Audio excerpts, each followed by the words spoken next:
Hello and welcome back to the channel. My name is Judy and I love travel, history, and finding out how people live and what made them tick.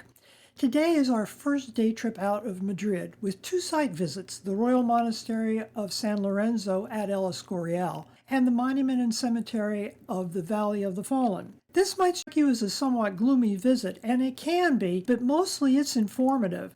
You can learn a lot about history and about the lives and accomplishments of real human beings from cemeteries. Cemeteries are a lot more than just a place to plant the dead. They serve as memorials and a place where those who are still living can visit, learn, and mourn.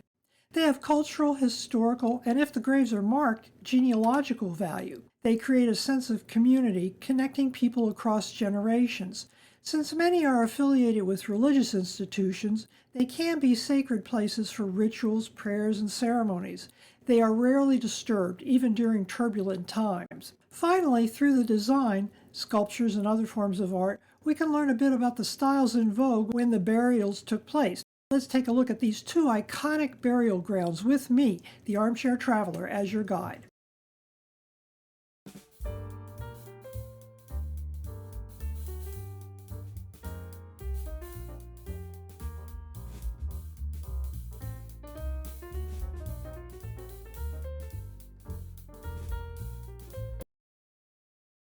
This is the Royal Monastery of San Lorenzo de El Escorial, commonly called El Escorial. It sits at an elevation of around 3,400 feet above sea level.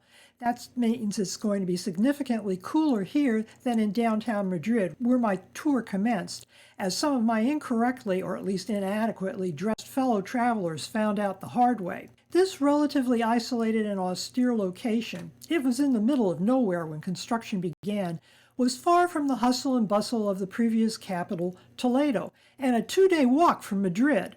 Isolation and quiet suited the king who commissioned it, Philip II. Philip was deeply pious. He designed the site not just as a royal palace, but also as a monastery, a basilica, and a burial grounds for his father, Charles I, the first Habsburg king of Spain, and for all of his heirs. Philip personally supervised some parts of the design and construction, which ran on from 1563 to 1584. The architecture is a blend of what's called Escorial style, named after the chief architect, and features some Renaissance elements like pilasters and pediments, but mostly it is plain, austere, and undecorated. Philip's vision was to create a space that gave him not just a place to live and worship in relative peace, but to serve as a symbol of Spain's power and the glory and power of the Catholic faith. He dedicated the monastery to St. Lawrence, San Lorenzo, after Spanish troops defeated the French in the Battle of San Quentin on St. Lawrence's Day. Lawrence was famously tortured to death in 258 AD under Emperor Valerian. The reason given was his steadfast faith in Christianity and his refusal to cough up the treasures of the church to authorities. Instead, he distributed everything to the poor and needy. His disobedience led to his martyrdom, during which he was reportedly roasted live on a gridiron, which explains the shape of the site. Despite the intense pain, said to have maintained humor and faith, famously remarking to his torturers, "I am cooked on this side. Turn me over and eat." One symbol of St. Lawrence is the square grill with a handle, the kind you might find on an ordinary barbecue grill, and it is reflected in the shape of the building as you can see in this outline. I sincerely hope that Lawrence's being alive to talk about this was part of a fairy tale and that he was unconscious before he got even halfway through Emperor Valerian's plan.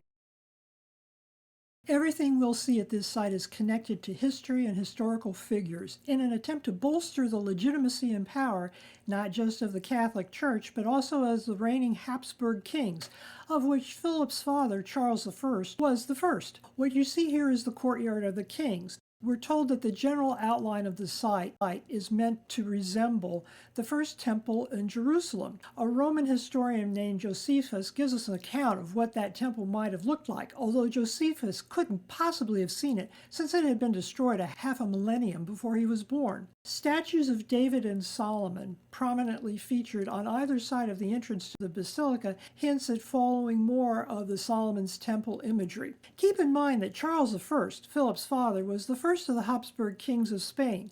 His son was only the second. Solomon highlighted the idea of legitimately, divinely sanctioned rule by a man known for his wisdom and leadership. David, a warrior king, emphasizes the military prowess of the biblical kings as well as their legitimacy. One historian says that David, a warrior king, actually represents Philip. Echoing the same theme is a fresco in the center of the library, shown here. It was designed to remind anyone who missed it of Solomon's legendary wisdom.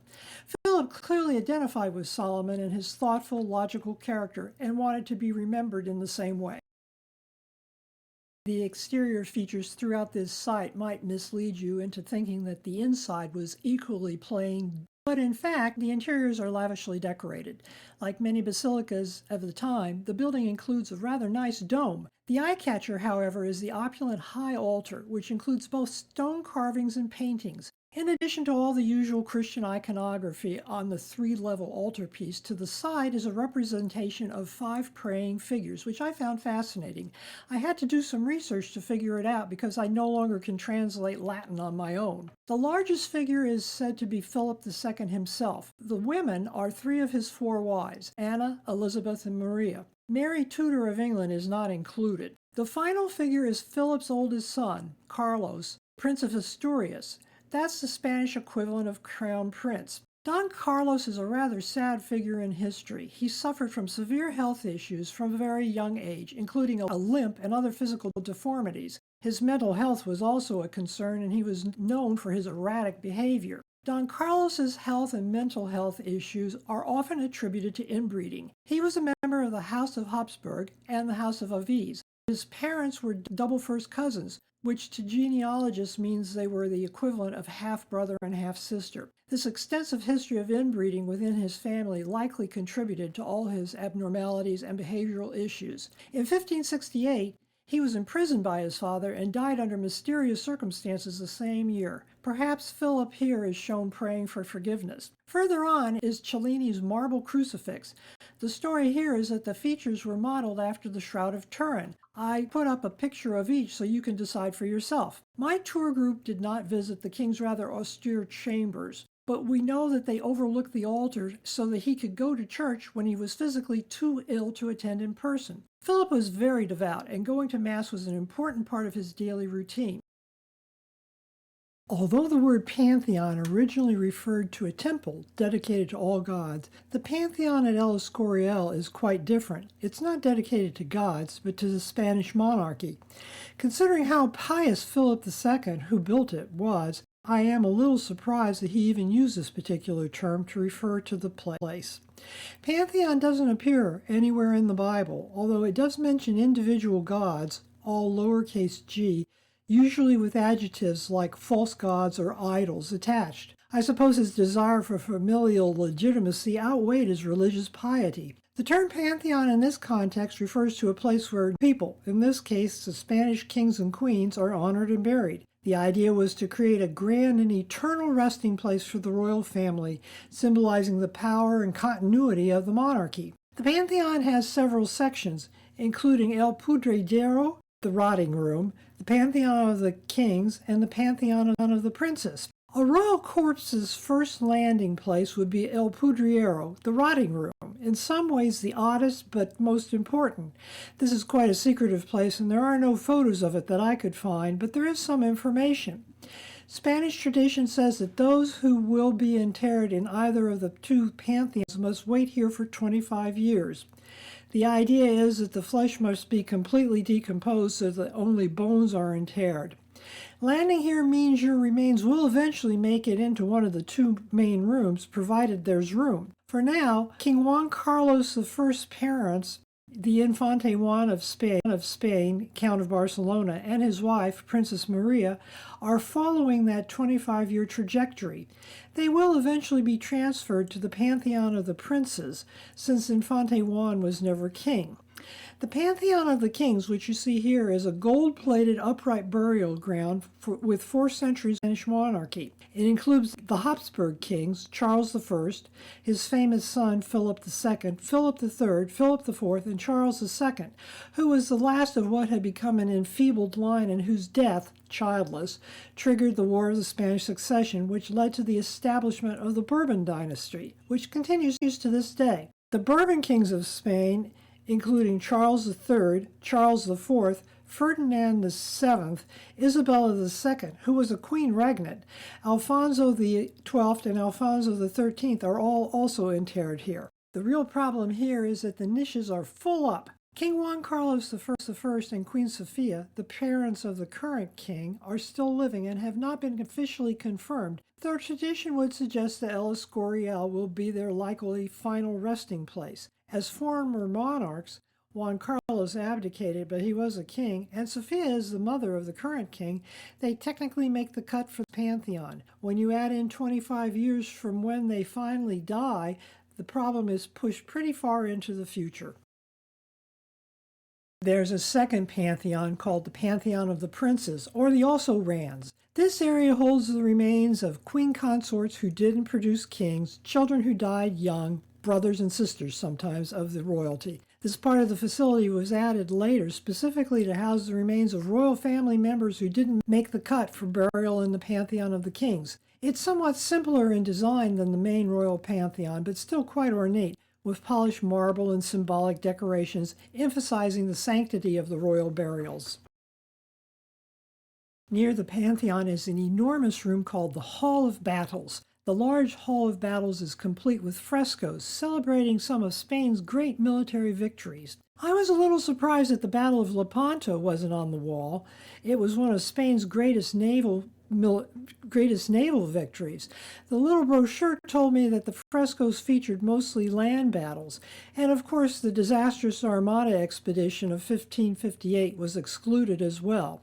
When you're the king, you get to write the history. Philip decided to leave that one out.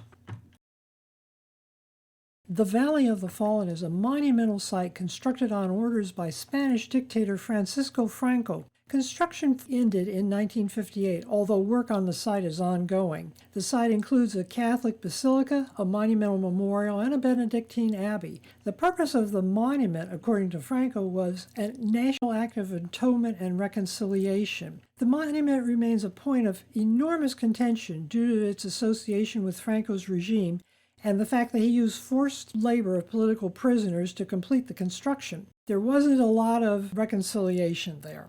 Physically, the basilica or church is built into a hillside with an enormous 150-meter high cross, which you can see here. The site serves as a burial place for around 43,000 people, nobody really knows the exact number, who died during the Spanish Civil War and represents Spaniards from both Franco's Nationalist Party and the opposition, called the Republicans. The mountain on top of this thing and under the cross is geologically unstable. Authorities had to shut down a cogwheels railway that people used to take up to see the cross. You can just see it in the bottom right photo.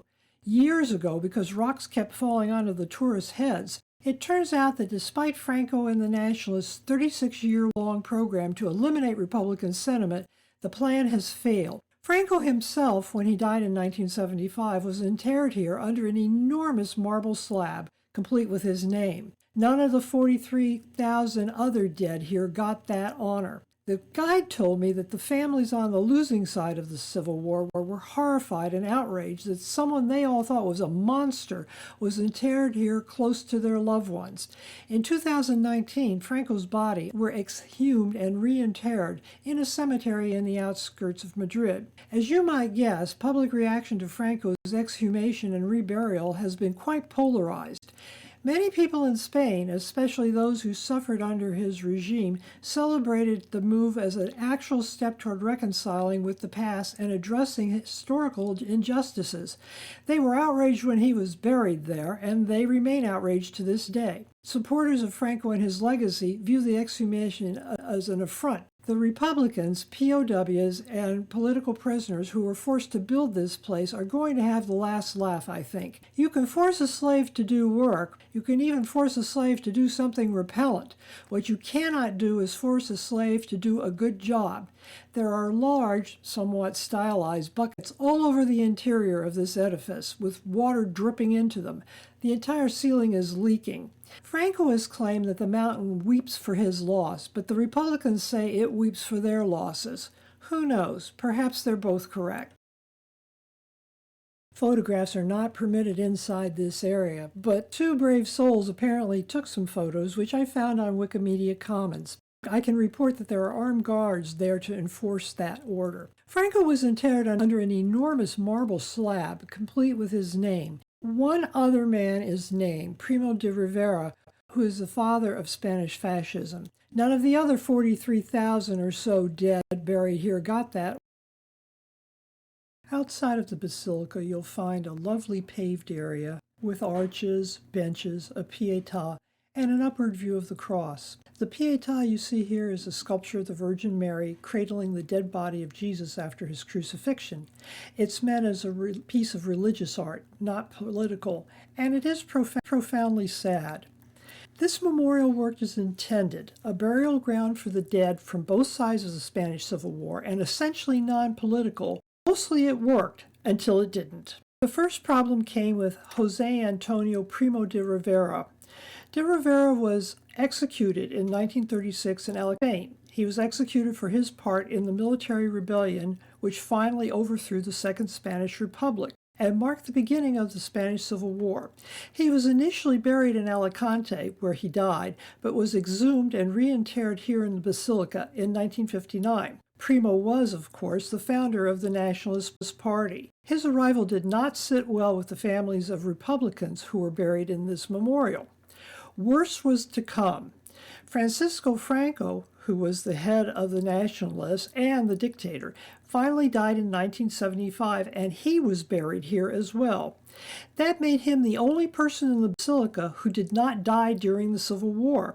It further degraded the intended role of the basilica as a place of reconciliation and turned it into a kind of celebration of the nationalist cause in general, and Franco in particular. The Nationalists and their many modern-day adherents were thrilled, apparently, by this kind of memorial to themselves, which they saw as a figurative thumb in the eye to everyone who opposed them. I'm not sure that were I one of the survivors of the Spanish Civil War, the very oldest of those survivors would have been born in 1936 and is 88 years old, I would be much comforted by this sight, no matter which side I or my parents or my grandparents had been on. About 10,000 bodies interred here have never been individually identified. The best guess is that they were likely Republican fighters who were killed in the fighting or murdered and dug up from mass graves all over the country, moved here without the family's knowledge, much less their permission.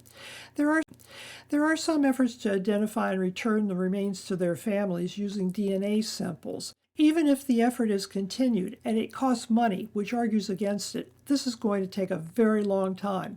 Consider the September 11th bombing in New York City. The death count for that was 2,753 people. We know who was in and around the buildings, and despite their best efforts, over 23 years later, 40% of those people have never been positively identified. Efforts, no matter how slow or halting, to identify and properly bury these victims are important steps in honoring their memory and providing closure for their families. Thank you for joining me on this visit to two very different Spanish monuments, each with quite a story to tell us. Come back next time for another adventure with me, the Armchair Traveler, as